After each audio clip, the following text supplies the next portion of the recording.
नमस्कार दोस्तों, तनवीर चैनल में एक बार आपका फिर से हार्दिक स्वागत है। इस वक्त मैं आपको एक बहुत ही खूबसूरत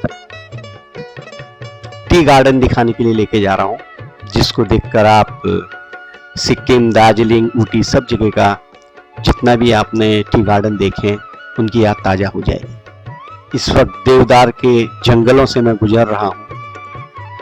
दोनों तरफ बहुत पुराने पुराने देवदार के वृक्ष हैं। इसके बीच में से मैं अभी टी गार्डन देखने के लिए जा रहा हूँ। ये चंपावत का बॉटनिकल टी गार्डन है और आगे जाकर, थोड़ी आगे जाकर जहाँ पे जंगल खत्म होगा वहाँ से एक राइट टर्न जाता है, वो दूध पोखरा स्ट्रीट और छिना पानी के लिए चला जाता है। और लेफ्ट में हम लोग जाएंगे तो लेफ्ट में सीधे हम लोग बॉटनिकल टी गार्डन पहुंच जाएंगे। दोस्तों, चंपावत में चाय पत्ती की कहानी वैसे बहुत पुरानी है। चंपावत में लगभग 200 साल पहले अंग्रेजों ने यहाँ की मिट्टी एक अलग किस्म की चाय पत्ती के लिए उपजाऊ देखी, तो एक लंबे पत्तों वाली जैविक चाय नाम से यहाँ पर उन्होंने उगाई थी, जो आज तक वही चाय यहाँ पर उगाई जाती है। तो अंग्रेज तो चले गए, उसके बाद उत्तराखंड था नहीं, यूपी में था, तो यहाँ ध्यान नहीं दिया गया, सड़कें नहीं थी, कोई प्रोग्रेस नहीं था। उत्तराखंड राज्य बनने के बाद चाय के बागानों की संख्या काफी बढ़ गई। 1995-96 में टी बोर्ड के गठन के बाद पर्वतीय क्षेत्रों में चाय विकास योजना बहुत जोरों से चलने लगी। वर्तमान काल में लगभग 18 पंचायतों में चाय की खेती की जा रही है, जिसमें मुख्य लिंगेटाक, छेड़ा पानी और मुडियानी, जूरा खर्क, कालू खान, चौर, राजपुरा, लगभग 202 हेक्टेयर में चाय की खेती की जा रही है। चंपावत टी बागान में लगभग 400 से 450 मजदूर काम करते हैं, जिसमें ज्यादातर संख्या महिलाओं की है। इधर के आसपास के गांव की महिला और आदमियों को यहाँ पर रोजगार मिल रहा, ये बहुत बड़ी बात है। चंपावत जिला अपने चाय की खेती के बारे, चाय के बागानों के बारे में देश और विदेशों में काफी नाम कमा रहा है।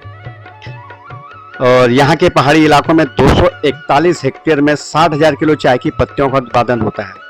इन पत्तियों से करीब 9 से 10,000 किलो चाय तैयार की जाती है, ऐसा यहाँ के लोगों का कहना है।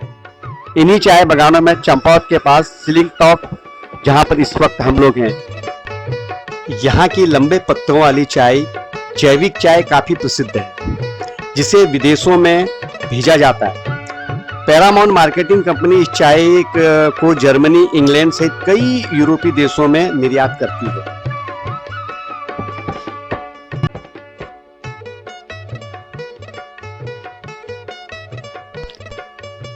उत्तराखंड के सीएम पुष्कर सिंह धामी जी ने अपने कार्यकाल में चंपावत टी गार्डन के लिए लगभग 18 करोड़ की धनराशि पास करवाई है, जिससे इस टी गार्डन के अगल बगल में जितनी भी जमीन है वहां पर 90 होम स्टे बनेंगे, जहां से ठीक सामने हिमालय के दर्शन होंगे। और एक योगा ध्यान करने के लिए एक ध्यान आश्रम, बहुत बड़ा योगा आश्रम बनने वाला है, जिसमें एक हॉल में कम से कम 50 लोग एक साथ योगा ध्यान कर पाएंगे।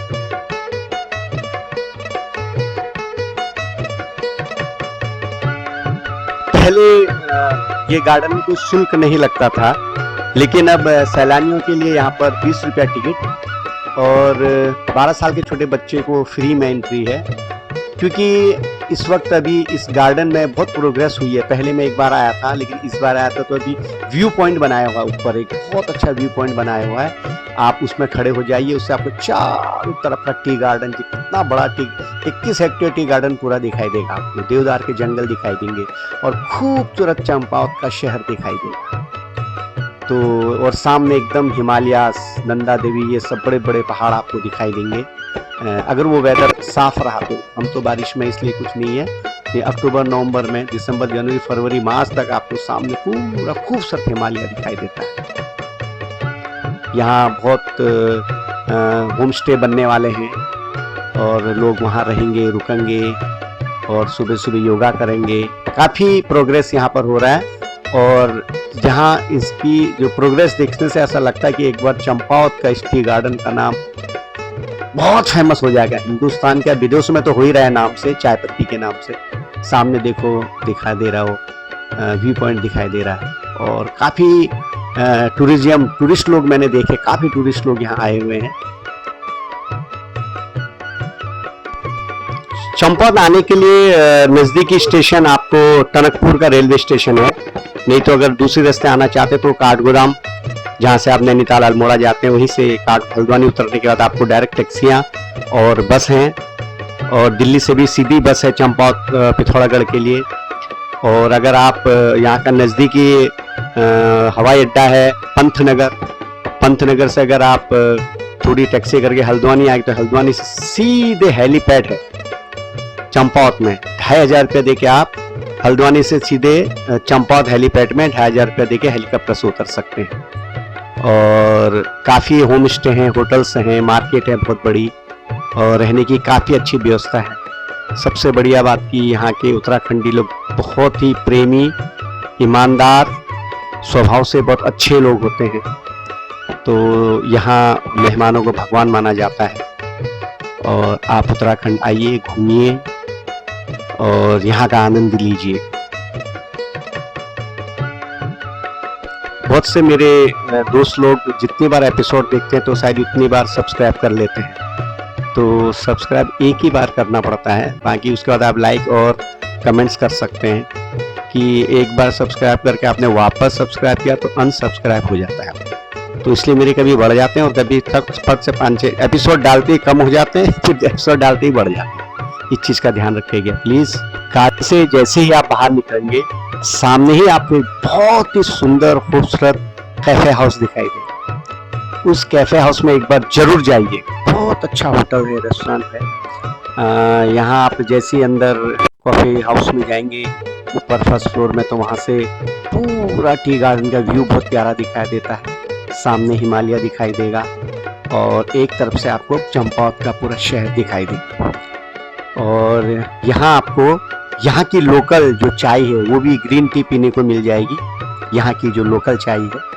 और खाना नाश्ता बच्चों के लिए मैगी, जो भी पहाड़ों की चीज़ें हैं, मैगी वो मोमो वो सब यहाँ आपको मिलेगा, कोल्ड ड्रिंक्स मिलेगी। और बस ये बहुत अच्छा रेस्टोरेंट है। जब भी आप आएंगे यहाँ की चाय पी के ज़रूर जाइए, बहुत टूरिस्ट यहाँ आके चाय पी के जाता है। मेरी हमेशा वाली बात, कहीं भी टूरिस्ट एरिया में अभी मैं एक फॉल में गया था, एक झरने में गया था यहीं चंपावत में, वहाँ के बताऊंगा नहीं। वहाँ बच्चे वहीं झरने फॉल के किनारे खाना बना रहे थे, बियर पी रहे थे, फिर वही कचरा वो लोग पत्थरों के पीछे फेंक देते हैं।